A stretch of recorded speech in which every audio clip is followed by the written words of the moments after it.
I there still? There you go. I tried to mute it, it's not muting.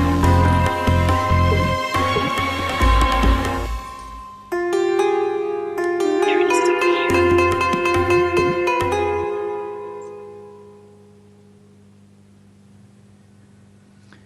Good morning, good afternoon, good evening, wherever you are. This is Mark Gray, live from Normandy, France, with the Freedom UFOs channel, and I'm hosting tonight two guests on the Project Camelot TV from Pennsylvania and from Colorado, Karen Elkins and Mike Waters, who are going to be speaking with us tonight about ancient wisdom and technologies for modern times, and also from outer space to inner space, the awakening of science and the new energy toys.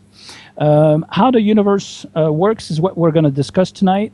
Universal wisdom, energy breakthrough, open systems versus closed systems, a cure for global crisis, which is the name for Mike's website, and means to bridge science and spirituality.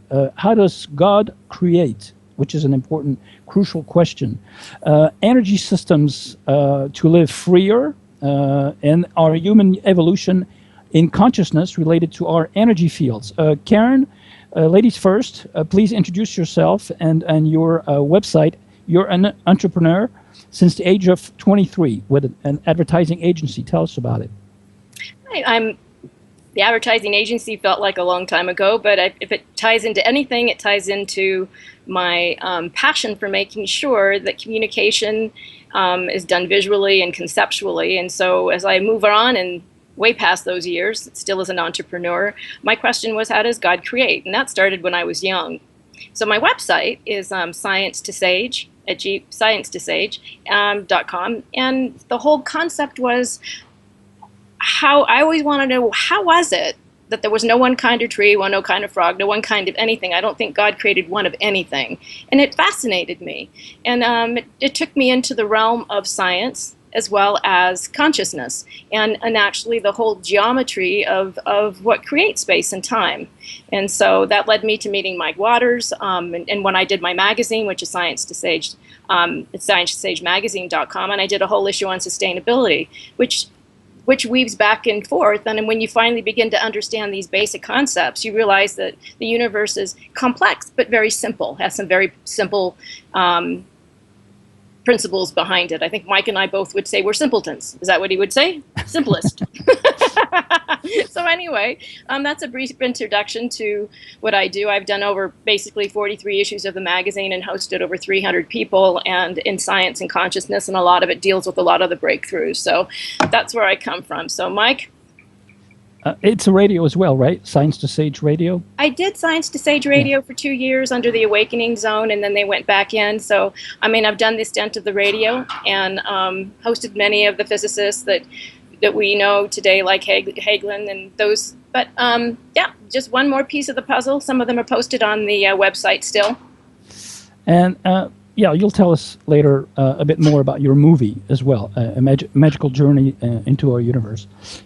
Mike, please introduce yourself. You're an advanced technology consultant, and you've been researching all those inventions in open systems for breakthrough free energy technologies and solutions. Please tell us about it. Sure.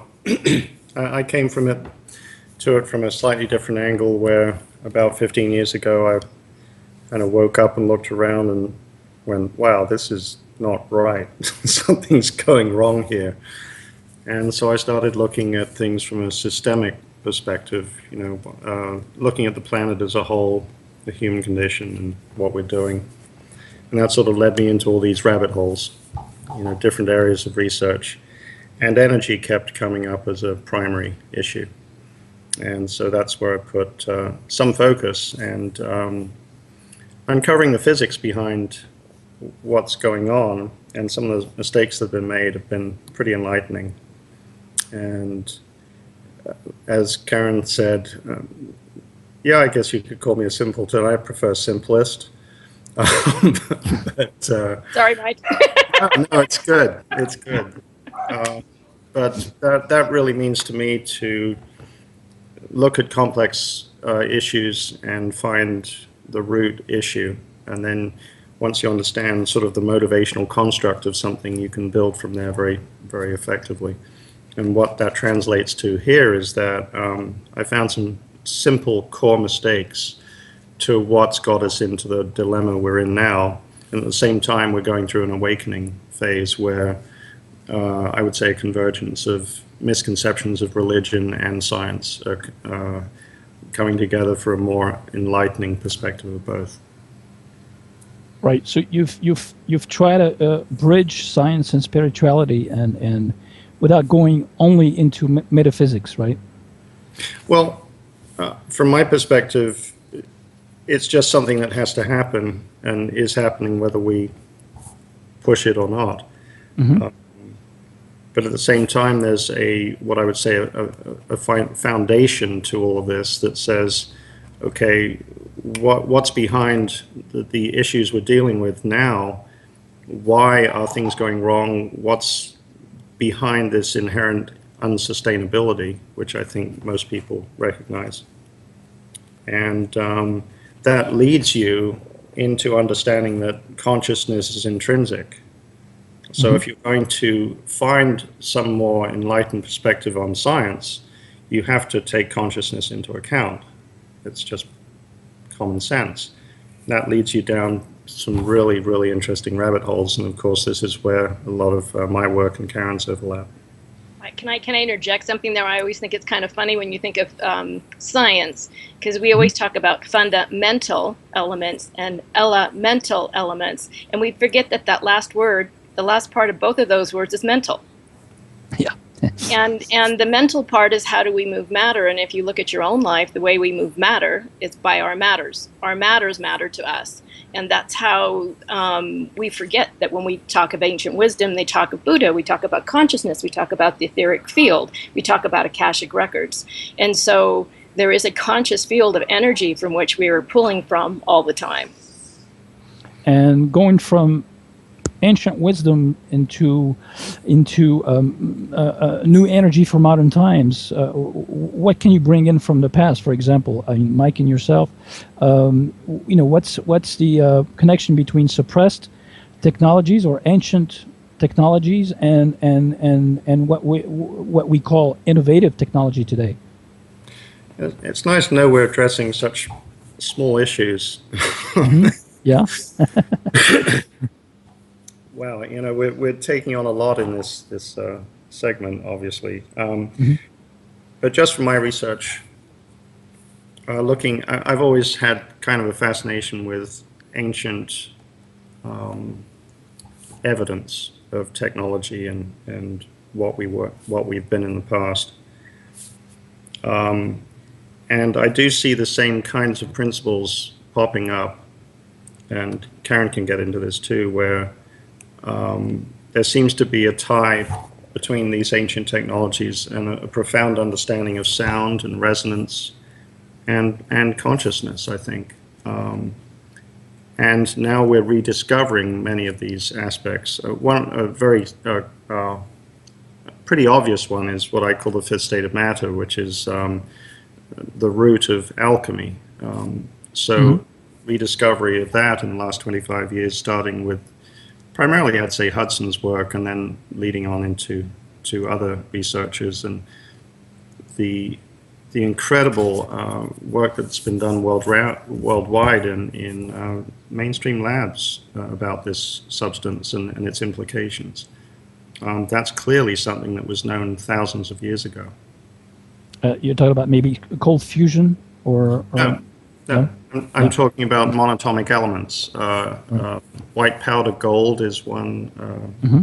version of it. There's a very good video worth watching by Sir Lawrence Gardner called "Secrets of the Lost Ark," and that's a fun hour to spend. Yeah, and we won't see Harrison Ford in it, so which is good. Well, when we think of the Next year. alchemical nature of elements, which is what Mike is talking about pretty much, when we go back to the ancient wisdom of the five elements, we're really basically talking liquid, solids, gases, plasma. And those are the fundamental states of energy of all living systems from outer space to our inner space. So the gold element is the part when you look at what's firing and charging within your own neural network, it's the fire. And the gold is the part that is one of the best conductors. And so it's one thing in the ancient times where the gold was very much an activator and keeping yourself rejuvenated. But when we look at all structures from stardust to what's inside you, we all forget that we're all made of the same stuff. And so the thing is, when we go back to the fundamental and the elemental natures of reality, the thing that actually gives us life is being in the water, which is, if you look at ancient wisdom, ether and water would be considered the same. One is the finer form of the other, and you're looking at the nature of the firmament, and they separated the waters from the waters. So when you look at that, then we're talking of the first element of water, which is where all substances that give born. And when you look at the nature of water, it crystallizes, and it crystallizes, and that crystalline structure is the thing that actually is the transducer and the receiver, and what we send out and what we emanate, and it's all based on geometry. And that geometry was what we call sacred geometry, but when you actually look how life is formed, it forms in geometric forms. And so that's what we call chemistry. And how it moves around is the biology and how we actually live and be in our life. And those three things goes back to oxygen. Without oxygen, which ignites the fire, which is what's inside of us, there is no life. But the planets are no different. We look at water planets, gas planets, or fire planets. So we're having and dealing with the same fundamental elements out there and in here. And so we're all made of the same stuff. So some form, in some way, we must realize we live in a conscious universe. Planets are conscious. Everything is conscious to some degree or another. And everything seems to be duplicated, like the hexagonal shapes on Saturn, Iapetus, Mars, everywhere else in the solar system. Well, the cool thing is, if I sent you some images, and you can look at the structure of water is triangular. Right. If you look at the structure of how atoms mold, it's triangular. If you look how light is, it's a prism of light, and it has three colors, and it's triangular. So those are the basic elements that create life, and if you put them together, maybe those are the 3, 6, and 9s, I don't know. But if you ask me, if you look at the Trinity, the triad, that is the formula for life. And that's been, if you look at ancient pictures and books, you'll often see the Godhead with the triangle behind it. You'll see and there are the trihead, whether it's any religion, whether it's Voodoo, Hindu, Christianity, it all has the three heads of itself and the three sides that create life. So we're nothing but particles of light in the wave. That's, to me, how I fundamentally came down to making it very simple as a simpleton. There we go. Take that right. Right, but this is the other end of consciousness, basically. Consciousness incarnated into a physical form. Well, that goes back to, yes, you're a light being dancing in waves of particles. Our particles are dancing in waves. I mean, how do we measure all of life? It's through the electromagnetic spectrum, which is nothing but waves of information. That's either I like your vibes or I don't like your vibes. Yeah, and actually, going back to the UFO topic, we can see all those colors that you mentioned. The gas discharges, like the blue, orange, like on a burner. Right. You were telling me that once, and it's pretty interesting. Yeah, as far as UFO field is is concerned. Mike, can you tell us about what you mean by open system technologies versus closed systems?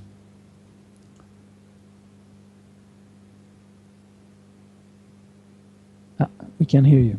I think you muted your mic. Sorry about that. Yeah, there you go. Yeah, it's one of the misconceptions that I discovered that has had a profound effect on our civilization. It's actually quite extraordinary. It does come down to this issue of what we call closed systems versus open systems. So if you look at our most fundamental laws in physics, laws of energy conservation, laws of thermodynamics, they are based on an assumption of a closed system. And so it even states, in a closed system, energy can neither be created nor destroyed. There's only one problem with this. There is no such thing as a closed system. In fact, it's impossible to create. And the proof of this, it's taken many years to get down to the point where I've had 100% success with every physicist or engineer or scientist that I've talked to about this in a couple of minutes. And it has to get to this point because it has to be simple enough for anybody to understand just how important this piece of information is and how it affects our future.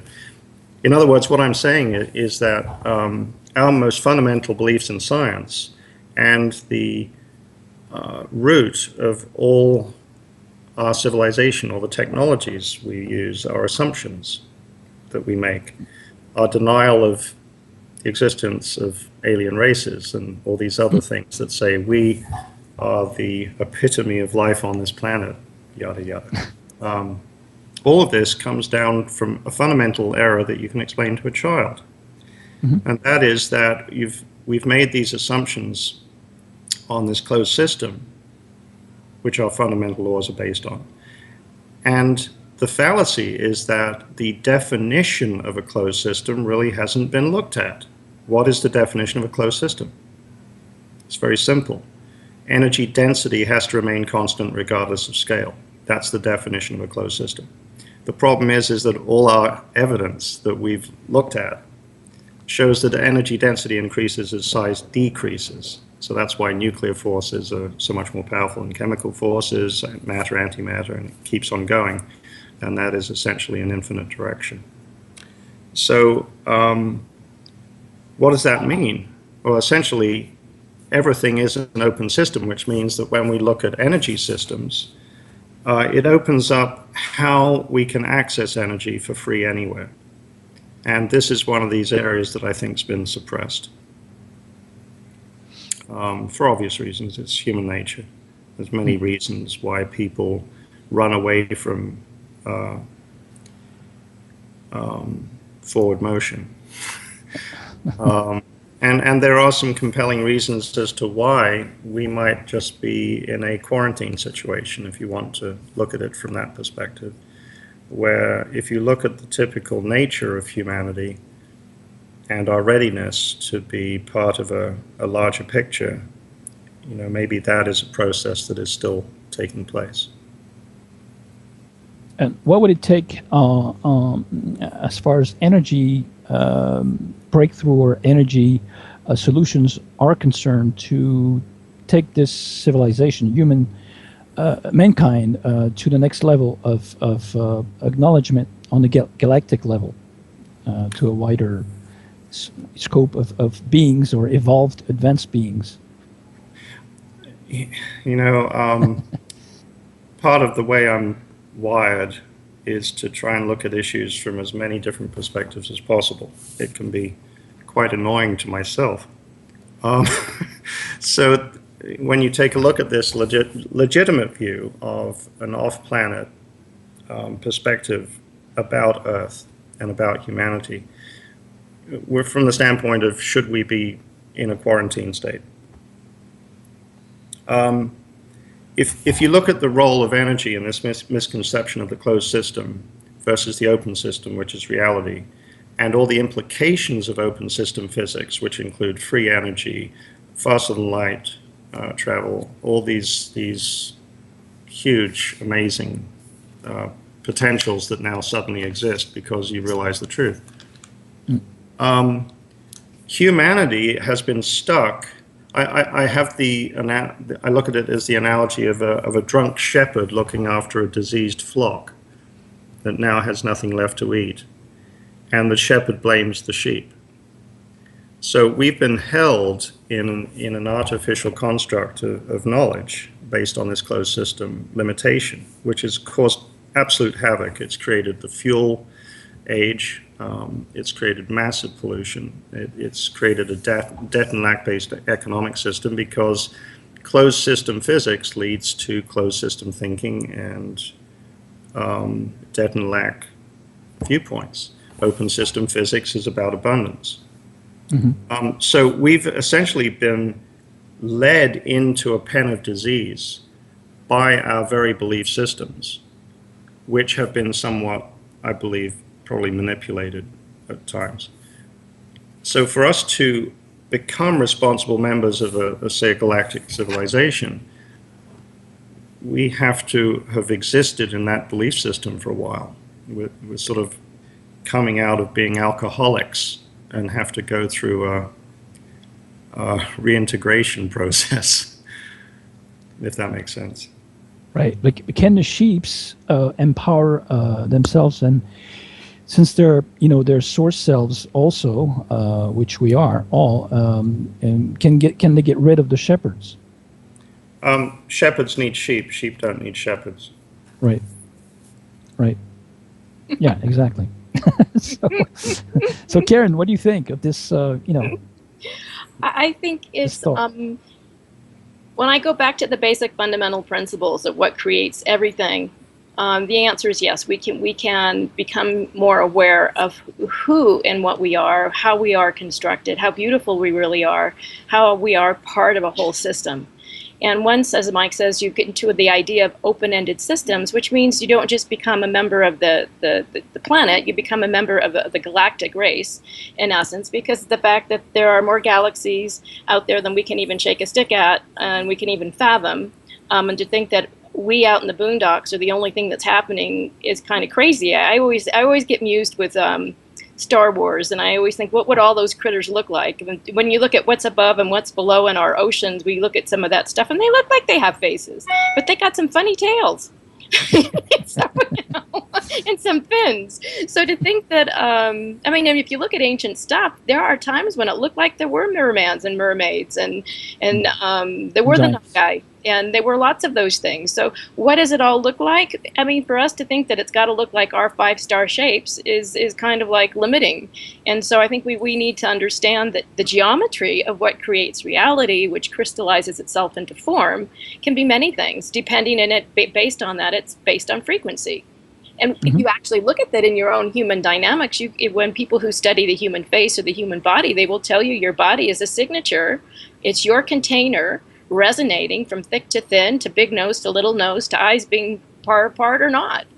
People who have narrow eyes together are more detail-minded than those are more separated apart. So, there is form and function. So I think that's kind of a cool thing. So can we? Yes, once we understand. I think that's what you were alluding to earlier, is my book. The book was the movie, the idea of a 26-part series that I'd love to do, that explains how beautiful we are. How did God create us? What was our intent? What was the intention behind the Garden of Eden, and the fruit? And the fruit is only the choosing of choice of whether we go on the magnetic spectrum and how we're created and how we actually spin out. Is how do we make our choices in life, for the good or for the bad? That's really what the apple, eating the apple was.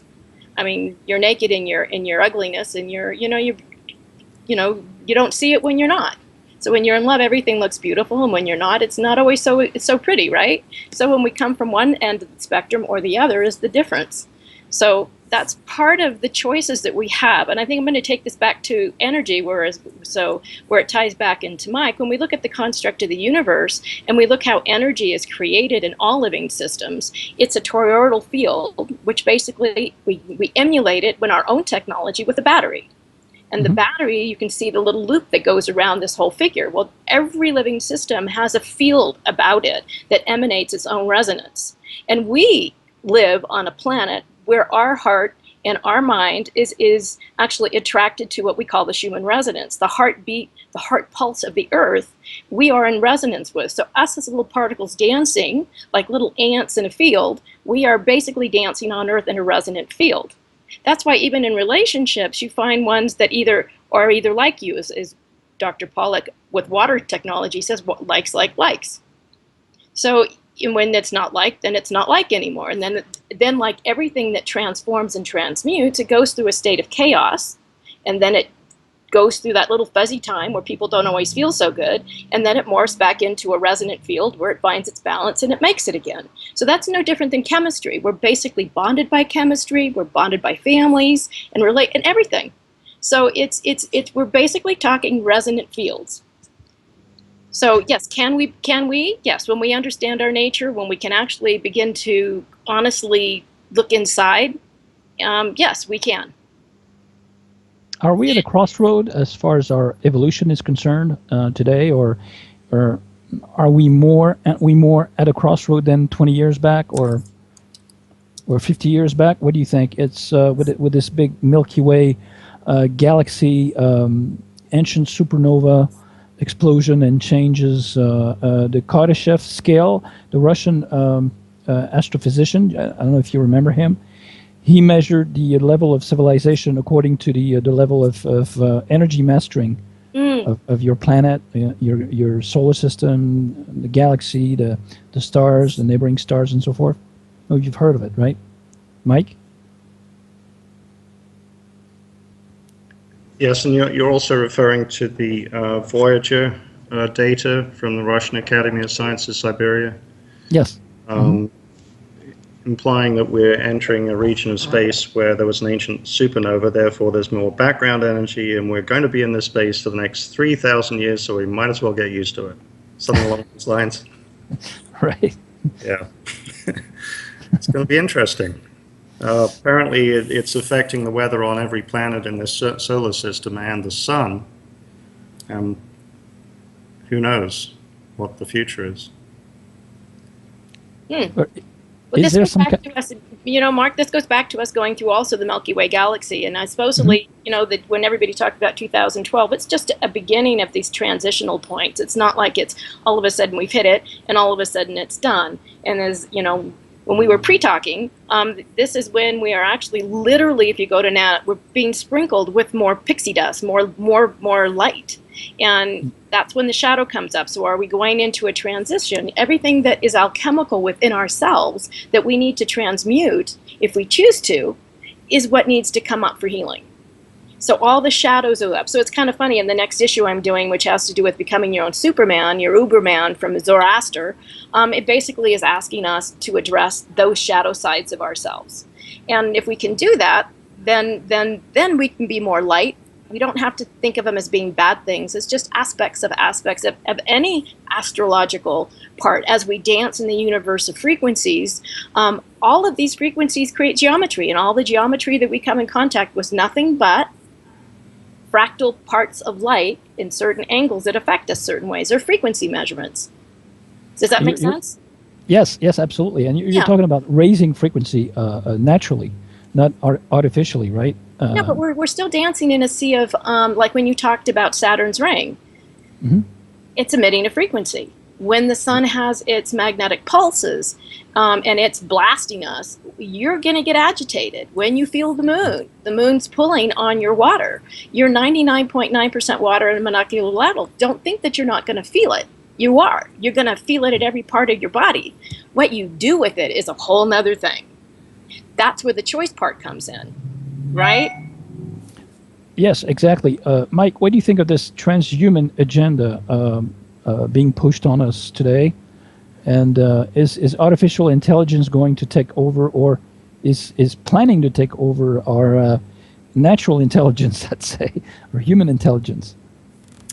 Yeah, it's interesting ways we're being led. On the one hand, I see an evolution occurring where knowledge is presenting itself, very deep, ancient knowledge, and that involves, I believe, a conscious evolution. At the same time, and you might tap this down to a philosophy of centralization versus decentralization, where if you have a belief that you're only going to gain happiness or satisfaction by controlling the actions of others, well, then you might feel you have certain rights to look at people like sheeple, right?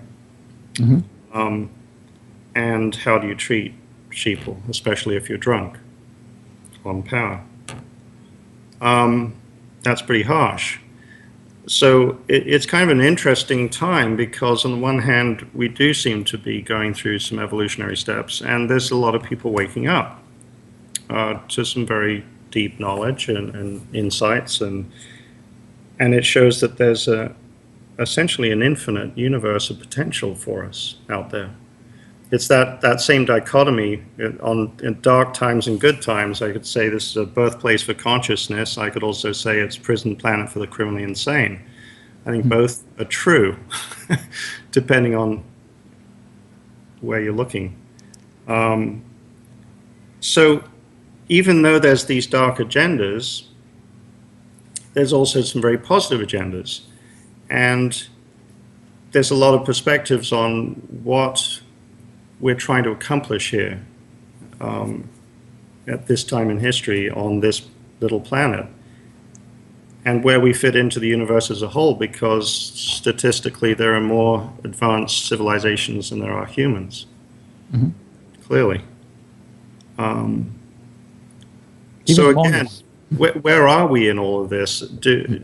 I'm reminded of the Hopi prophecy rock that seems to imply a split, where you can choose to either go the idiocracy route, which might be fun for some people, or you can go more of an ascension protocol route.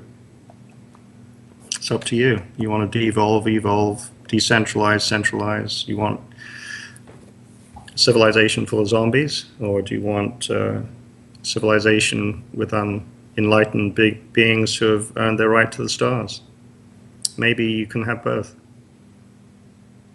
Are we seeking balance? Beaming beams. It's like a tongue twister. Beings, right. Sorry. Some are beaming beings and others are caught in the headlights. That's it. Well, beam us up, guys. Beam us, oh man, I've got my thumb out. I really do. I'd rather be working off planet, but that doesn't mean dead. Hitchhiker's Guide to the Galaxy. Mike, don't you think that we're, well, humans, you were mentioning at once, not to know who we are have a severe case of Alzheimer, you know?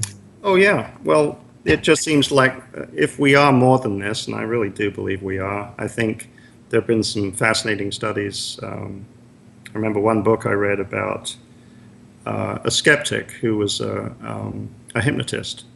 So he had patients, and he'd run them back, and they kept popping off into other lives, which for him was pretty inconvenient because he didn't believe in that nonsense. And they found the same kinds of experiences of the in-between times between these lives. So if we are more than this, then it makes sense for us to live this experience with all its illusions of existence. We have to forget who we really are. If you remember who you really are, you don't buy into the game, and therefore you don't get to watch the movie, right? Start living in the audience. You realize, oh my goodness, this is all just whatever this is. And I'm way more than this, and I can go walk on water if I choose. Yeah, this is all a Truman Show, really. Well, I think it's an opportunity for us to experience our thoughts. Because if you look at light waves, if you look at a television set, what is it? No different than what we are. We are a container. It's a container.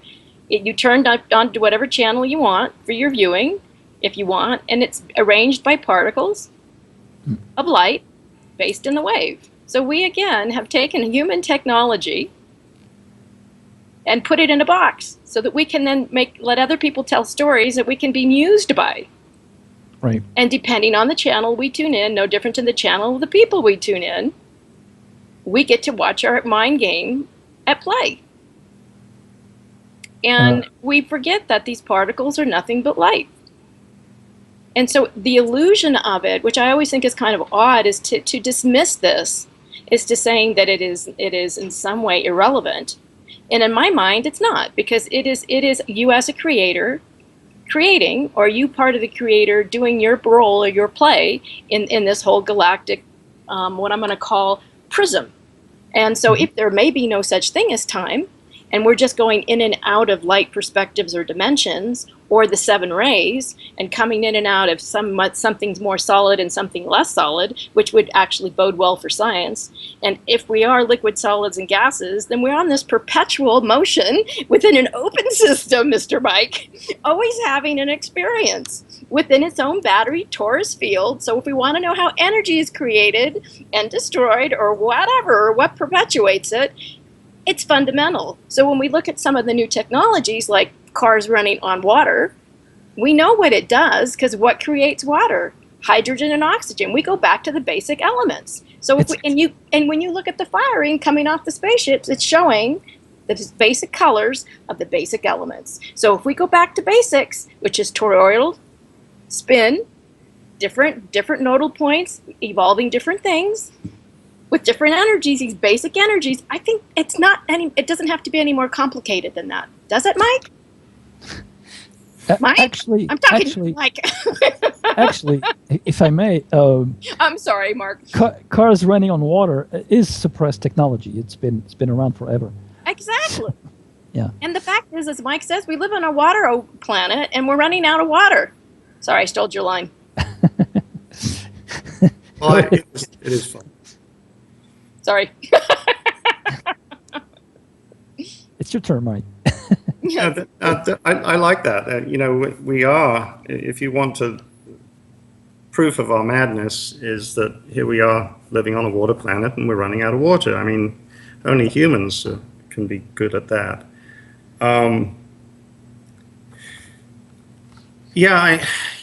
One of the things here, and just a remark on water, I'm working with a lot of different energy breakthroughs, and that's because I've been at this long enough to have gone through 98% that didn't work, because that, unfortunately, is the nature of any kind of field of science where you're on the fringe, where you don't quite fit. So when we start talking about so-called free energy or tapping other sources from an open system, you get flack from people who believe in closed systems, because clearly there can't be some energy source that we haven't discovered already. Well, I do want to address arrogance, because how can we possibly know anything when not a single thing we can apply the what question to ends up with an answer? So, an example, what is an electron? What is a proton? What is a photon? What is gravity? What is consciousness?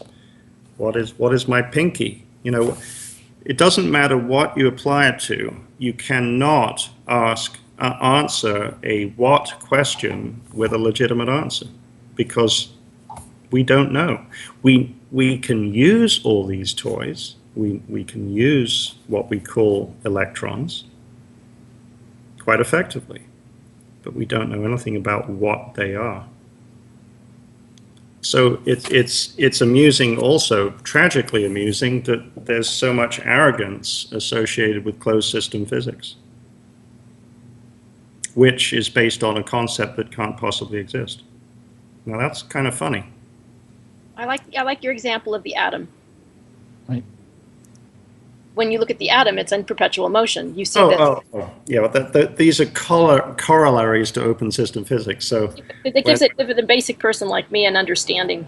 Well, when a closed system physics proponent says there's no such thing as perpetual motion, you can't get energy from nothing, then all you have to say is, well, the closest approximation to nothing is a source of almost infinite energy potential, and nothing you've ever observed in your entire life wasn't in perpetual motion. It's just that your vision is poor. An atom is always in perpetual motion, apparently. But closed systems, for the vast majority of the public and the masses that doesn't have access, they should legitimately have access to those discoveries that we've made in the past. The Vimanas were crafts, flying crafts in the times of ancient India. Anti-gravity has been discovered or rediscovered in the 50s already, because we have documents. Germany, right, and right. in the 40s, and the Hannibal craft, etc. Right. And hadrons and hadronic sciences are being applied are being applied at the CERN, colliding hadrons and so forth. And Dr. Santilli has made some progress with the hadron science, hadronic sciences, and I'm supposed to interview him, but it's been put off until for a few months. But it's interesting stuff that the majority of the masses doesn't have access to these technologies. They're being kept hidden from the grand public. It's not just that. Just being in this field and seeing so many situations, we're dealing with several right now, where we have a working technology, we have people that want to get the technology out, you have people coming along that have money, and there seems to be this very interesting situation that occurs over and over again. I think it's almost a human condition that the more incredible the carrot, the more likely that one person's greed or one person's desire for power will kill whatever you're trying to cultivate. And I've seen it over and over again. I've seen there's also another bit of a joke here. I just saw a text here. And lost my train of thought. Anyway, it's why don't you pick it up from there, because it went right out of my mind. Karen? Yes, Karen? Okay, I'm beyond the train. I was. She was in training. I was in training. That's exactly. I shouldn't have read the text. It just everything went out the window. What am I talking about? I don't even remember. So I actually didn't hear you. If you can imagine that. Sorry, what? I didn't hear you because of the train. Oh. I so see. what were you saying? So I can comment if you want. He was talking about the greedy. The greed? Yeah. Oh, the mechanism that prevents stuff from coming out. It's not always suppression. And remember, suppression can come from somebody that owns a gas station, or it can come from somebody that tells countries what to do, or something. But there's also the human condition where if you grow up in a debt-lack, competitive, dominant culture, that is the tendency of your behavior. So this is why egos are so huge. That's why I call ego a planet killer, because our egos in this particular condition are out of control. And I've seen it happen over and over and over again until I'm absolutely bone tired of trying to support devices where you have this dynamic that sets up between the inventor, the investor, the marketplace, and then you have fear of anything new as being another natural occurrence of a debt-lack-based, overly aggressive culture. You will fear things before you embrace them when they're new. That's the beauty and the sadness of this simplistic understanding. Once you realize closed system mistake, open system is real, what does that mean from an economic standpoint? Closed systems are all about debt, lack, poverty, disease, hardship, depletion. Open systems are all about abundance-based economic systems and all the attributes that will create psychologically. It's very predictable. Very predictable. What I think is sort of, oh, sorry. No. I was thinking because I'm familiar with Mike's work, and what's interesting to me is when we look at technologies and we look at energy as itself, when Mike's talking about the problems that he's had or the dance of, it still deals with what we're dealing with from an open system to a closed system, any system. It's all about energy. Everything is all about energy, suppressed or not suppressed. It's whether you individually are or not, and how you choose to live. I like when God said, or Jesus said, be in the world but not of the world. And then the other part that we talk about is when we are able to literally have those things that Mike is struggling with to try to bring things together, when we are able as a fundamental society to support it, like we're beginning to do with crowdfunding and things like that, to shift where the energy is and where and how it's disseminated, then we as a people, as a collective and not as a sheeple, will be able to mandate our own reality. But as we are as people, normally as we grow up as kids, we have parents over us. We're used to having dominance over us. And until we evolve to the point where we understand that there is an essence within us that wants to be expressed, and that's even taken away from the time you're really little in a school. Having run a school for gifted kids and creative kids who are marginalized, putting them back into a place where they're fundamentally supported and heard is critical. And so that is the icing on, that is where you get taken out at the knees really early on. To not even think that you have a voice, that you don't even have a choice, which is really never true. But how you walk out of those paradigms that we create mentally as constructs in our subconscious mind, until we get past some of those, we are trapped in a little body, as Mike has, all these scientists and stuff, they're like little boys having their little fights about who, no, mine, no, mine, no, mine, no, I'm not going to give you. It's like at the kids in the sandbox. We haven't matured. So if we're quarantined because we haven't as a collective matured, well, I could understand that.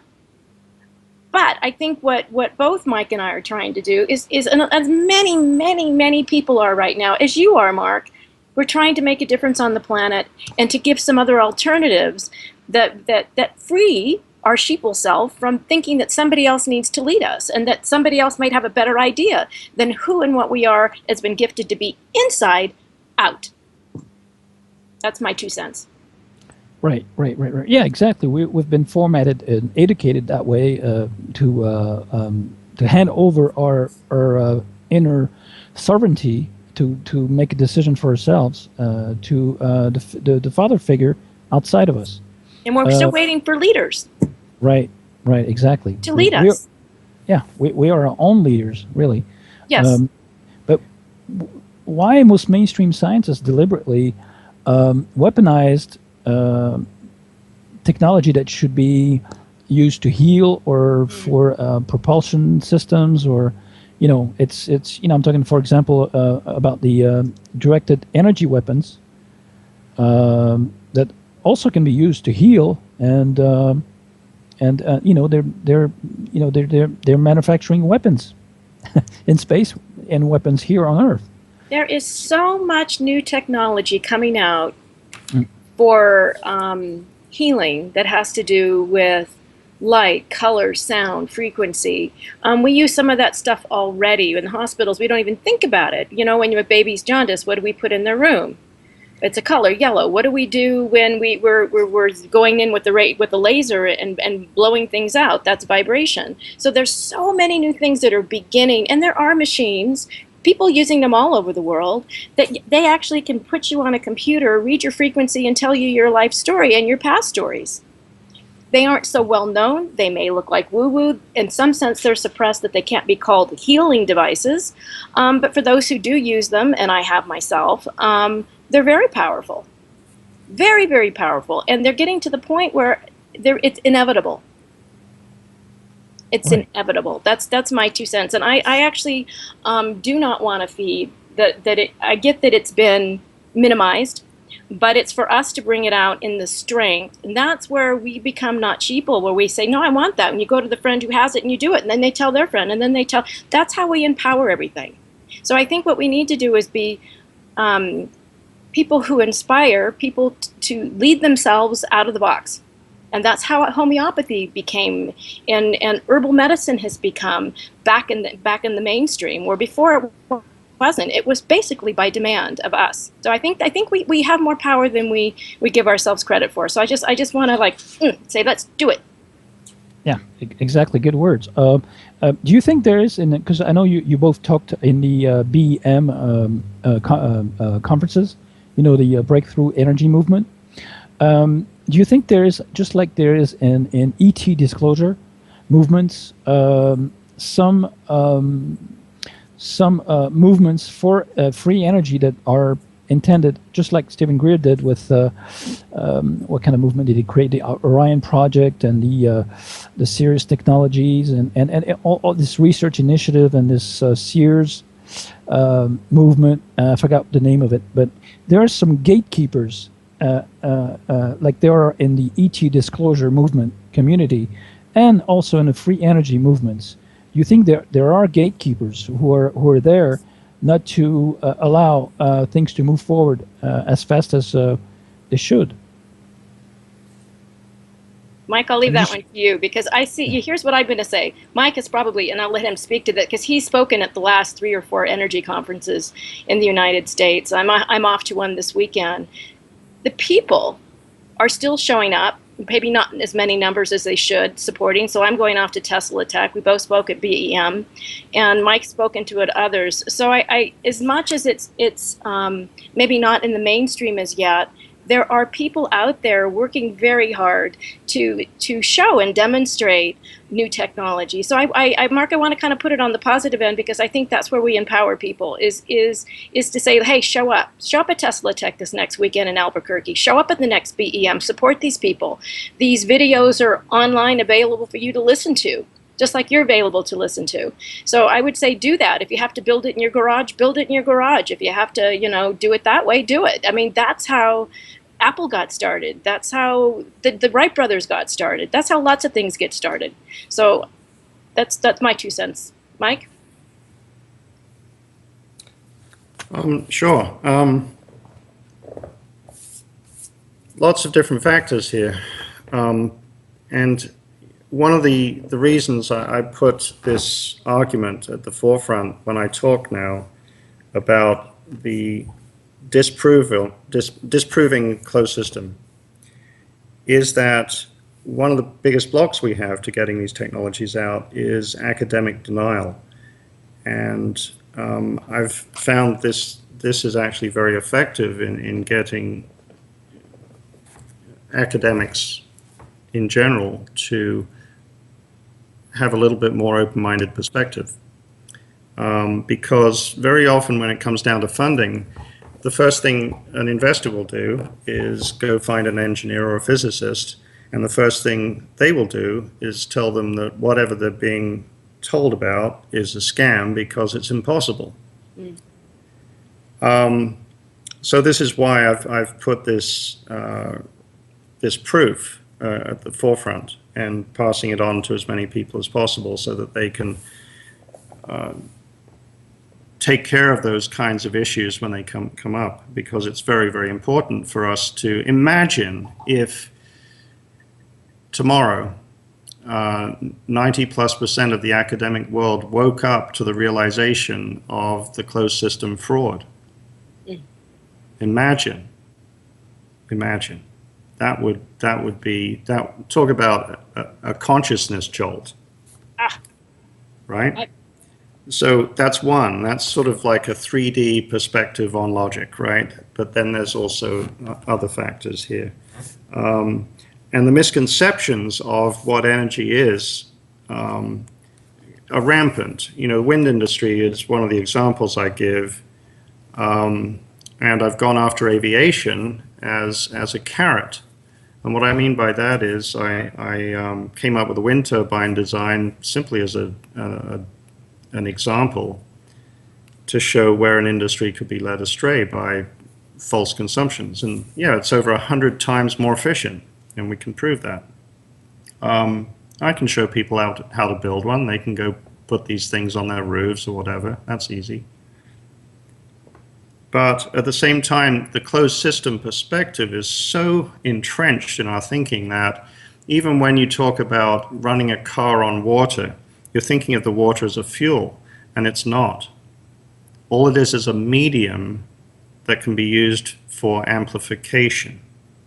So the water is effectively being used as an amplifier to tap a more powerful resonant structure. You could call it nuclear resonance, but even the term nuclear spooks people for good reason.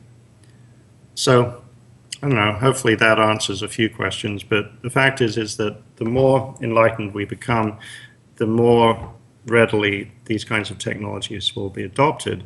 But I tell you, from my perspective, and the amazing, amazing breakthroughs I'm working with, different colleagues that I'm honored to know, and the real stuff in this field, we need help. We really, really need help. And that means people need to come forward and go, okay, we get it. Let's get something done here. That's the way things used to be done. Let's try it now. Let's turn the TV off, stop eating Twinkies, and aspartame and fluoride, and wake up, join the fun. I'm going to put this in closer to you, Mark, is this. There's in Bulgaria, there's a water conference showing up, and it's in October 6th through 9th. And the beautiful thing about the water conference is it has all the new science for water that relates to energy healing. It relates to water as consciousness. It relates to water as how it stores information. These are world leaders from Russia to Italy, from the United States to France, showing up for 3 days. It's just called Water Conference, or go to waterconf.org. And it's a beautiful conference showing up. It's all there with why even spring waters help. What are the minerals? What are the things in it? So again, you're 99% water at a molecular level. If you want to actually understand energy, it starts with water. So this is a fundamental paradigm. And this is somebody who was started by a guy named Gerald Pollack out of Washington State. His funding for his university got cut. But he found funding, he found ways, and he's still out there like a trooper, going out, sharing his wisdom, and finding world leaders that are using some of his own breakthroughs with the fourth phase of water to make a difference on how we understand the nature of water, how we get crystallized into form. So I think, you know what, there's beautiful things happening. Yeah, this is great. I was just trying to make a parallel, or asking you about a parallel between NASA and secret NASA and official NASA, like the public space program, that seems to be just a distraction for a secret space program or covert operations and black programs and so forth. And, there seems to be a larger, a bigger scope, a bigger picture for those black programs like secret colonies on Mars and so forth. I mean, that I hosted Tonya Madenford and Frank Jacob, who produced and directed the movie Packing for Mars. And I was just trying to make a parallel with the free energy alternative research, as far as NASA, official NASA, and secret NASA. But I know it's different with free energy, but it's all related. I mean, everything is connected. I think guarantee that they understand open system physics, and they laugh at closed system physics. That's right. One. Yeah, exactly. With this famous Alcubierre warp speed engine or something, the super luminous. Well, that's just a latest generational attempt to go down a road that's been traveled many times by others. I think there's been quite a few breakaway civilizations. I think that we exist in one where we've essentially all been left behind to stew in our own belief systems. And it's possible that there's a recruitment situation that goes on to take people off planet. I've heard many estimates of numbers, and it's in the millions. They work off planet these days. I kind of wish I was there. I'd rather live in that, hopefully, unless somebody's turned it into a bloody nightmare. I'd like to think that, it's a dichotomy, open system physics, faster than light travel, stargates, all these kinds of amazing capabilities. Unlimited real estate, unlimited potential. And yet, here we are on this planet with extreme limitations imposed on us with our belief systems, depleting resources left and right, basically not operating in a way that gives you much hope for the future unless you knew there was another way. If I didn't know about open system physics, I'd probably have a fairly pessimistic view of where we're going. But now, and I wouldn't say just open system physics, I would say open system consciousness, and not to put that label on it, but everything that we're talking about here in terms of convergence of science and religion into a more enlightened truth. Without that, I'd be convinced we're heading, I've mentioned idiocracy, if you don't know what that is. Yeah, but it's there seems to be programs where with secret technologies they can teleport things, they can send information and physical bodies in time. You were mentioning something about the Mandela effect when we last talked. Oh, yeah. And moving through the timelines. Can you tell us about it? There's an overlap between that and Bashar, as an example, where the belief system there is that, well, first of all, the Mandela effect is that there are many of us that believe a slightly different timeline, and without understanding the ramifications, for some people will be hard to grasp. So some people remember that Mandela died something like 12, 13 years ago, very clearly. And then other people remember that he died several years ago. Well, in this timeline, yes, he died several years ago. But the contention is that they were part of a timeline that actually shifted into this one. And so there's been this, and there's all kinds of theories like it was because of Montauk, or it was because of the Elkridge, the Eldridge, USS Eldridge, the Philadelphia experiment. Philadelphia experiment, all these kinds of theories. Oh, we've messed with timelines, so we got a couple of the merging back and forth. Who knows? But what I like is something I heard from the Bashar perspective, which is you have ultimate choice of your destiny. And there is a, what is it, quantum... mechanics? No, it's a way of identifying with the you in a different timeline that's successful at what you want to be successful at, and you match resonance with that you, and then it pulls you into that reality. And so even if timelines are being mucked around with, maybe that's all just irrelevant as to your consciousness and its ability to forge its way down its own timeline. It's sort of like the laws of attraction, right? Mm-hmm. It's about belief. If we don't know what anything is, anything you want to believe is now somewhat subjective. So the general rule for me is, if you're going to believe in something you can't prove, believe in something that makes you happy. And that would definitely go for religions. I mean, why believe in fire and brimstone if it just makes you miserable all the time? Believe something that makes you happy. You can't prove it either way. Right. It's all about resonance, energy fields, and magnetic fields systems. But that pulls you in a positive direction. If you Right. have intrinsically happy thoughts, if you have goals about where you're going from a happy perspective, from a knowing perspective, Mm-hmm. it's a very powerful part of prayer. I had a friend that was working with a native elder, and they'd had a drought, and they needed rain. So the elder said, well, let's go pray rain.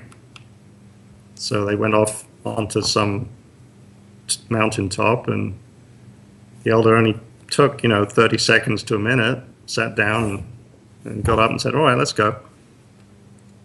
So did you pray for rain? He said, no. I said, I prayed rain. Big difference, right?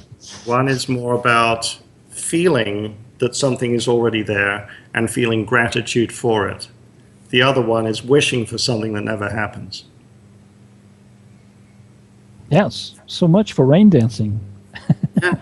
That's pretty No, much it's the no, it's philosophy these days. no, it's happened to be grateful. Yeah. Yeah, That's what Karen. all the gurus are professing these days. And I actually agree with it, because you're drawing particles to a field. And Right. since that's all you are, you're just attracting what you want. And then Right. you just got to make sure you have the toothbrush scrubbing the old brain to make sure when those other little nasty little buggers show up, you just go, yo, boo, out, which is a relentless process. There we go. Yeah, Karen, that's what duality is all about, right? Attraction and repulsion, right? With magnets, it's all magnetic. Well, it's interesting. We live in an electromagnetic world, and the magnetism is when you have those two little angles with the little guy. If you look at an electric cube, you see a little thing going in between, and you see how it's run. We're all basically electric, and the little particles have to dance around, and when they hit, they fire, and you see the lights. But it's based on how they spin, and those spins and vortexes create, when we, instead of just looking at them like this, if we turn around and looking at it like this, we actually begin to see the flower of life. You begin to see the geometry of life, which has been made to look like woo-woo. But when you look at how the planets orbit, you'll see actually these patterns that are solid geometry. And the way your DNA strands, we always look at it this way, but if you actually flip it up and look at it this way, you'll see the geometry of your signature. It's no different than Dr. Emoto. When you say a word, it has a shape. Well, that shape has a frequency. So every time you actually speak other things, you are actually drawing that frequency to you, whether you speak it of yourself or you speak it of another. So it's basically, it's you with geometry and space-time. And you're having that dance of that in frequencies of how it is that we are. So, I mean, if you want to know how we get out of the situation we are, how do we empower people, we begin to think different. We begin to think, like Mike said, think about the things you want. Think about the good things. Exactly, individually and collectively as well. We do, and we're still in a timeline that has its own configuration of which we're dancing in. So as much as we think we're completely free, we're still dancing in other geometries. We're still a bit player, literally bits playing in a galactic story. And every guru or sage or whatever would say that to you. So what do you think of this Earth magnetic grid, terrestrial grid that is basically like a program, like a hologram of our 3D reality today? This sense of urgency that, well, Mike talks about in his conferences and so forth. Karen, you mentioned once that all matter gets recycled. Do you think that consciousness gets recycled as well?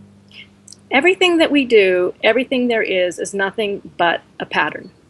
So your body structure is a pattern, your stories are a pattern, your family dynamics are patterns. And if you can't look at that, everything is, I love Walter Russell's work. Walter Russell basically said we're seeded with the seed of intelligence, and within it is its own pattern.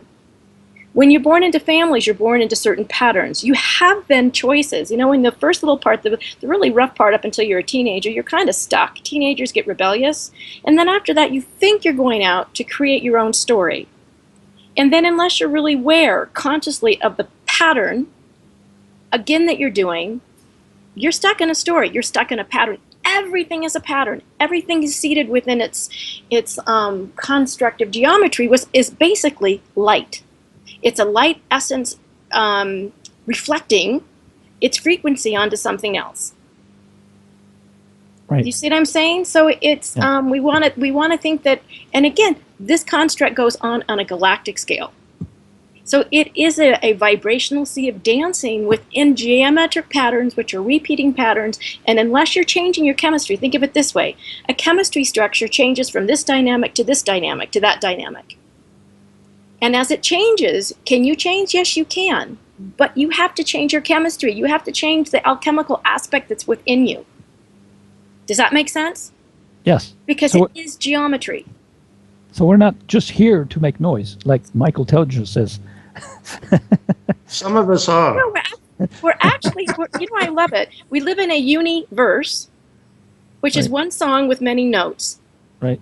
And we're all singing. I mean, if you listen to Mike's voice versus my voice, it has its own resonance. It has its own notes. And we're all here playing in this galactic sea, making ourselves as mirrors for each other of our dance and our story, because we are light being. We're not just light beings, we are light being. So all of those little molecular structures are nothing but a bunch of light hitting and dancing. That's why it's fundamental and elemental, putting itself in a box, TV or me, take your pick, turning the channels. We all think it's complicated, but it's actually pretty simple. Make sense? Yes. And when you look at, there's parts in the book that I have that show the patterns of how Earth dances around different, like if you look at how Venus dances with Earth, it has what is it, the star shape. And then when you look at ancient wisdoms and ancient churches, like if you look at the Rosalind Chapel, the whole ceiling is nothing but roses and stars. So that's where that rose line comes in, and it's our connection to the whole galactic field of a resonant nature, and she was the one that gave birth. If you look at geometry, the 5 is the part that's the 5-pole that actually begins to unfold life. 6 brings it to life. 7 is when you're completely in fruition. Your heart, your eyes, your skin all have 7 layers. So there is a geometry that unfolds all of life, from the single seed to the double, to the monad, to the dyad, which is the mother, father, matter to pattern. And when you pull them together with the Vesica Pisces, that's the shape of the woman. It's the shape of your eyes. It's where life comes in, and it's how you perceive life. 4 squares you off, 5 gets you to unfold, 6 lights you up, 7 you're complete, and 8, well, there's your fate. And then 9 you're circling back into heaven. And back into the galactic field of that matrix. Right. But this is our dimension. Could we imagine that in a different dimension, all laws of science, technology, and physics and chemistry are totally different from what we know here? There's one creator, there's one force, there's only certain elements that actually make all things. I love Walter Russell's work. If you look at his periodic table and it shows you how the vortex spin, he'll show you the alchemical nature of yourself, the alphanon to the omeganon, where you're basically running through a complete cycle of different elements in chemistry. Mike, you want to speak to that? Because I know you can, more eloquently than I can from a scientific perspective. What was your original question, Mark? If it's a different set of physics, chemistry, sciences is possible or imaginable in a different dimension from ours. Yes, it's called shadow. Our dimension being our perceptions on this planet, that is, and the other dimension being the truth of this physical reality. But yes, you could go beyond that and say, all right, are any laws in physics absolute? And is not consciousness the most powerful force? And if so, some of these things we've seen that imply that people can bend these laws show that in the right construct, a strong enough consciousness can create its own laws of reality. And you can get into all kinds of interesting thoughts there. And who knows, if we really want to think about what happens to, say, a breakaway civilization when they're exposed to a more universal truth, knowledge, with all the implications it has. Imagine some of these breakaway civilizations that I think have occurred going way back before World War II.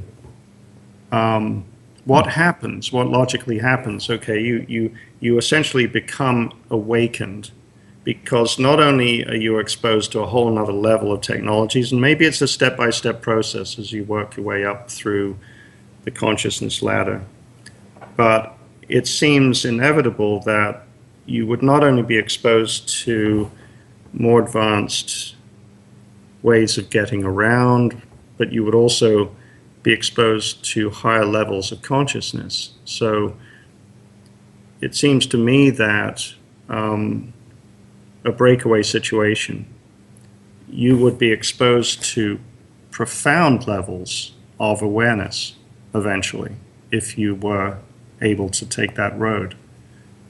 And at that point, you would reach a level where the physical laws that we know in this reality are child's toys.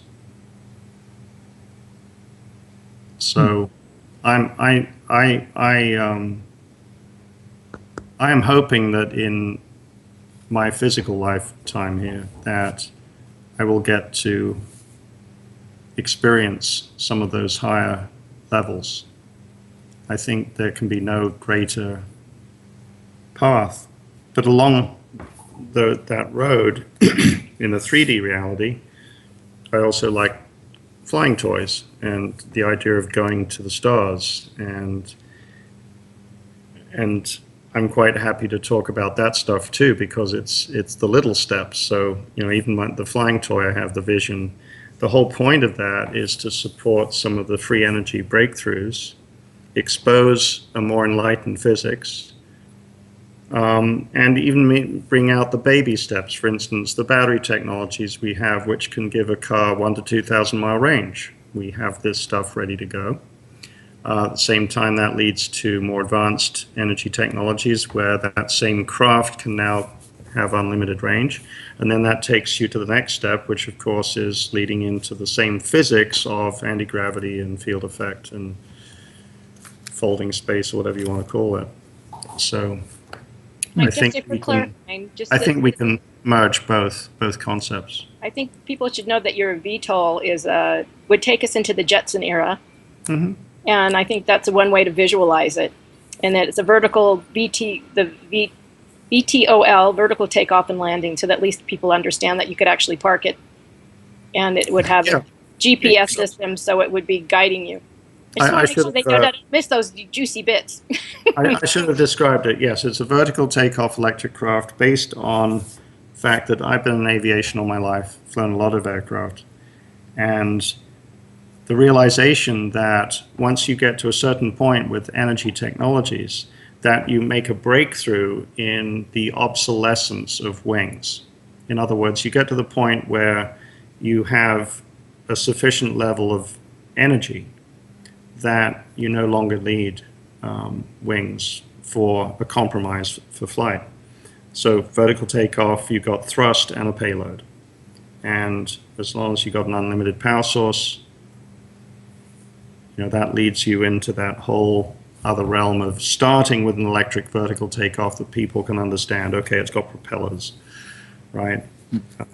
But that's part of the evolution towards, you know, true anti-gravity and all the rest of it. Hopefully, by adapting through that process, we'll have earned the right to go play with the more exotics. But we already have those crafts flying our skies and our solar system. Yeah, the few. Don't you mean they?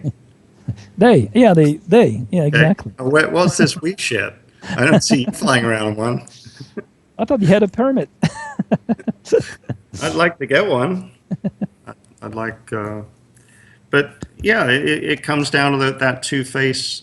You know, most of us live in this closed system cage, and the privileged few, the more equal pigs, are involved in much different agendas and realms.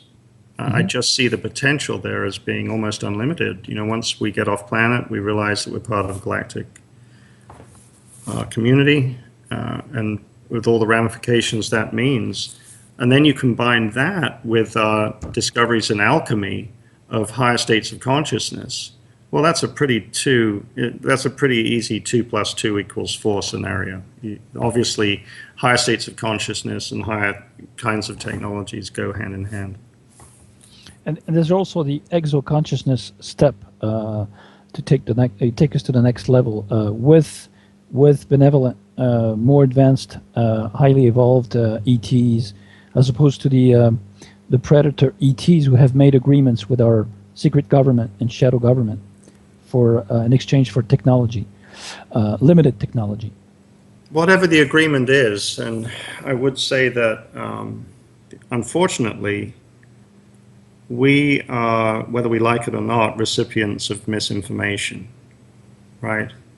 No matter what we believe, we can never be absolutely sure that what we believe is what's actually going on, because the misinformation art has become a very advanced technology. So yeah, for sure. Documented doesn't mean that it's true. It's documented by someone. it's amazing what you can do in broad daylight in the middle of a city. Really? Can you give us some detail? No. We don't need to go there. I'll let the listeners imagine anything they want. Have you guys heard of the Anderson Institute with David Anderson? He's developed some time travel options. I don't know, which ones they are, but I guess he's he's open to the public. The Anderson Institute. He says he's developed some process that would let you go backward in time to witness the events that changed history, or into the future to see if mankind survives and so forth. So I don't know what you know about this institute. I have no knowledge, but I'll look it up. It sounds interesting. Right. There was another one that somebody was doing the same thing with remote viewing. And, oh yeah, the Monroe Institute. Monroe Institute, right. And that's used by all the governments. That came out of Stanford with who was that guy? Oh, he was in one of the magazines I did. It'll come to me. I bet it was a Stanford. They were all hired by Stanford. And then the movie Men Who Something with Goats. Men Who Stare at Goats. Remember that? Yeah. Yeah. And they made a farce out of it. But I mean, I know one of the guy who was actually did the Monroe Institute weekend, and he was teaching remote viewing after that. And they definitely go in and look and spot places. And though they like to say that it's not so, they're still using it. Right. Is it the Farsight Institute? Is that the one? Right. No, it's the Monroe Institute. Oh, okay. Right. And he was a radio frequency. He was a radio broadcaster, and he found out. He started measuring the frequencies, and at first it had to do with everything with how do you get to altered states of consciousness, and then he found out he went beyond that. Mm-hmm. And then how you got into higher states and how you access things, and then it got into leaving and remote viewing and all those other things. So yeah, all that exists, and it still's happening today. They all have to do is point it in and have somebody look at it, and there's nothing secret. So what's your what do you know about? Because I've interviewed many people that have been abductees, experiencers, hybrids on this channel, on this network, and elsewhere, and people from the secret space program. Former engineers and so forth, and they'll tell me the same stories basically. But what do you know about the interaction between exo civilizations among us and with mankind, and how is this helping us? Is this maybe drawing energy out of us? How is this keeping us backwards, or helping us moving forwards? What do you know about all this this whole field that has a lot of misinformation within it? Yeah, no. The only my only access to that is one time when I used to live in Vancouver, Canada. I hosted Albert Weber, who does a lot of stuff with this, and he's very much into it and has had many experiences with it. And so but I myself haven't really had much of an experience, so I can't speak to it with any level of authority or intelligence. So I think maybe, I don't know about you, Mike. Except that ET that knocked on your door. Oh, he knocked when I was in the sort of, okay. One night when I was in bed in Vancouver, I did get this knock, and it was like I was in a state of sleep, but then I wasn't. And it was like a real knock. I actually got up, and it basically said, "Can I come in?" And I said, "No." And I said, "No, because I don't know who you are. I don't know whether you're one of the good guys or the bad guys. I don't know, and what would you want?" So when my experiences when it comes to other, I will say, is yes, I've seen angels around me. I've seen them protect me. I've seen white being at the foot of my bed. I've had the experience where I and God were one. I've had many of my own experience of spiritual nature, but not so much that one with the ET. Because I don't know who they are or what they wanted, I say no, because once you let them in, you're in. And until I know something, but I know Mike knows people who have had lots of ET experience and are doing downloads and getting technologies and getting things from them. So but it's not, that's certainly not anything I can say that yeah. So Mike, why don't Thanks, Karen. that came up at the BEM conference by many people.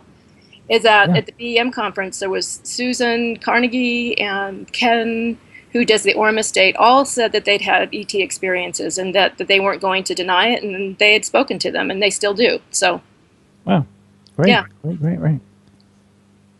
Mike, have you had any experiences with the whole field? Very, very shallow in terms of direct. I've seen a couple of UFOs. But yes, I've got friends that are pretty immersed in that, have had experiences, many experiences. I kind of wish I had,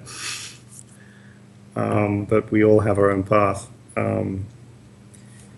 As to what the agendas are, I come back to the odds of just how many civilizations there are out there, and then are we in fact in an infinite multiverse? I mean, if infinite distance is comprehensible, why wouldn't infinite multiverses be? And then that sort of questions, okay, what's this all about? Well, here's a new revelation. Okay, so we've got all these potential alien agendas, and got this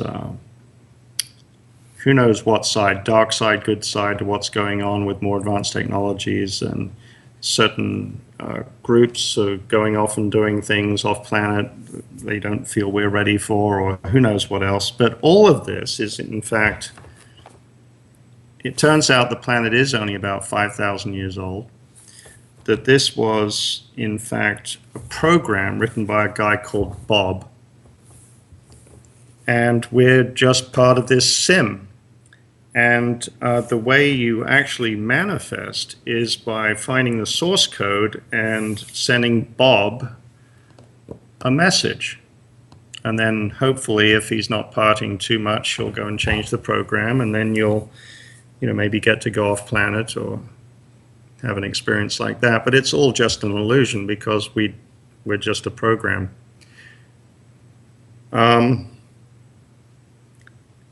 That's as believable as anything else, and absolute BS as far as I'm concerned. So, again, it comes down to what's really going on, and what can we do with what we think we know, and try to make something amazing out of our lives. But frankly, I'd like to be off planet. Mark, you've had tons of experiences. You must do, because you have a passion for the show. Yeah, I do. For this topic. So something's drawn you in. Yeah, absolutely. But this is not my interview. It's I yours. know. I'm just curious for us. So I can't talk about my personal experiences on this show, and especially we have like 10 minutes to go. Actually, I was mentioning I forgot all the names of the contactees who have had downloads of craft drawings. Like there was this Canadian contactee called David Hamill, who I think put together something, a UFO.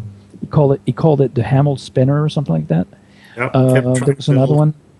Yeah, and there's the guy from Switzerland, I think. Billy Meyer. Billy Meyer, right? Yeah, he's a Palladian contactee and so forth, and so many people around the world in history have had downloads of things. Cryon's another one that, just as an engineer, right. I believe this story, friend of a friend, 25 years now, just completely changed direction, and now is a download for some higher being. Well, isn't Tesla did that? What's compelling about this is when you come across people like that and you go, well, wait a minute, look at their record. They've predicted every single thing that, that's when it gets compelling. If somebody just says, I used to be Cleopatra, I said, well, we all did. But if somebody comes forward and is actually really tapped in, yeah, so how was it, Mark? If someone's really tapped into Akashic or whatever you want to call it, they can be a source of profound knowledge regardless of where they think it came from or where you did. So I'm going to give you the last words, the final words to both of you, or each one of you, one after another, regarding your last advice for this global crisis that we're facing. And from your perspective, what is the cure, the main cure for this global crisis we're facing, according to you guys? You going first, Mike? Ladies first. Okay. Or maybe go more towards the spiritual side from the science to sage. I think from my perspective, if we're we need to look at our own internal crisis. We need to look at the institutions that we've created, even from schools down, that are literal institutions, as opposed to free thinking where people get to be who and what they were designed to be. I think we've gotten so stuck trying to live in somebody else's box instead of being the box that we're supposed to be, and to turn into our own channel, and to understand the elements of what we're created with, so that we do have the power to send and take charge of things, because we are an electric body, and to really take a look at the shadow side right now as we're going through that galactic place. Clear out whatever needs to be cleaned out to be the best and the most loving person you can, because if it's all good and it's all God and it's all teaching us something, then take every opportunity, every moment when something doesn't feel good or whatever, to say, okay, what can I do? What am I learning from it? And then rise, and don't stay down. Stand up. And I think I know when my son was having problems in school and wished he was dead, I picked up and created a school. I didn't look for somebody else to do it. We pick up and we do what we need to do to create and foster the love that we need to do in our life. I think that is the most important thing that I could say at this moment. That's science, that's the alchemical nature of yourself, and that's the sage that we're looking to be, so that we can become our own hero, not looking for somebody else. So love is the ultimate wisdom frequency, then, right? You know what? I love what Buddha said. You can't change a situation with hate. You just get more hate. The only way that you can actually embrace anything is with love, and that's the only way that things actually change. This doesn't mean to put up with hate or not to do that. It's not in the right frequency. I'm not saying to put up with that, but I'm just saying, at the end of the day, that's not gonna change anything. So when I work with the kids, the only way that we ever got conflict resolution is when both sides were really understood, and when we understood the wounds and we got really clear. So how do you clear cancel? You put it in the light of day, and then we honor the journey that we're all taking, instead of saying that some people are more special than others. And I think when we're looking at secret governments and secret things, they think they're more special than somebody else. And the truth is, we're all God's children. We're all particles dancing in the sea. And when we let other people dominate us, then that's basically not letting ourselves have free energy to do anything. And we need that in order to be free. And I think when we harness that, we will be out of the cage, because then we'll know how to direct it with dignity and with grace. Awesome. Thank you for those wise words, Karen. I'm going to give the final words to Mike here, who's waiting for his turn. I was listening. Yeah, I think the best advice I can give or help is to say that well, you can look at my website, you can find out what I believe about this, but there are two fundamental mistakes we've made. They're easy to correct. Once you start doing that, that creates a chain reaction. And that's based on the fact that you're coming from a closed system perspective to an open system, which means you're coming from a debt-lack-based culture to an abundance-based culture, with all the amazing things that implies. So these two fundamental errors, the closed system view, which is ridiculous, and the fact that we compete with nature. We think of nature as a competitive system where luckily there's a lot more people now understanding that nature is predominantly collaborative. So those two issues, to me, are the most fundamental points to start from. And then the other would be to understand just what a tipping point a free energy transition allows. That by itself can actually create a chain reaction of motivations to bring us into an abundance-based open system culture and earn the right to the stars. So, for instance, the battery technologies we're working with, the energy breakthroughs we're working with, don't just go about your lives. Call any of us, call me, whatever you want to do, and find out more about this and see how you can get involved and help. Because that transition, just imagine going just batteries, which is a baby step. But imagine electric cars with 1,000 to 2,000 mile range, and the kind of paradigm shift that by itself creates in all of transportation, which then rolls off into how you power your homes. But one little thing. Also makes us less polluting, easier to get around, freer people, no borders. Right. That's just batteries. Remember, right behind that, we've got the real stuff. Right. And like Eckhart Tolle was saying, you get there by realizing you're already there. So absolutely, we're waking up. Yeah, exactly. We are living some amazing times, and we hope that openness and consciousness and love will prevail. Thank you guys for this wonderful moment, and I think it's the last one of the summer. And we hope you enjoyed it, all the listeners around the world, and you'll be able to see the podcast and let you know who's our next guests. And thank you for allowing us to have those wonderful research and quotes and ways of thinking that you brought to the show that are going to make us more conscious. And thank you guys. Have a wonderful afternoon. I appreciate your time. Night. Thanks. Thank you. Thanks. Bye. We'll see you soon. Bye-bye. Take care.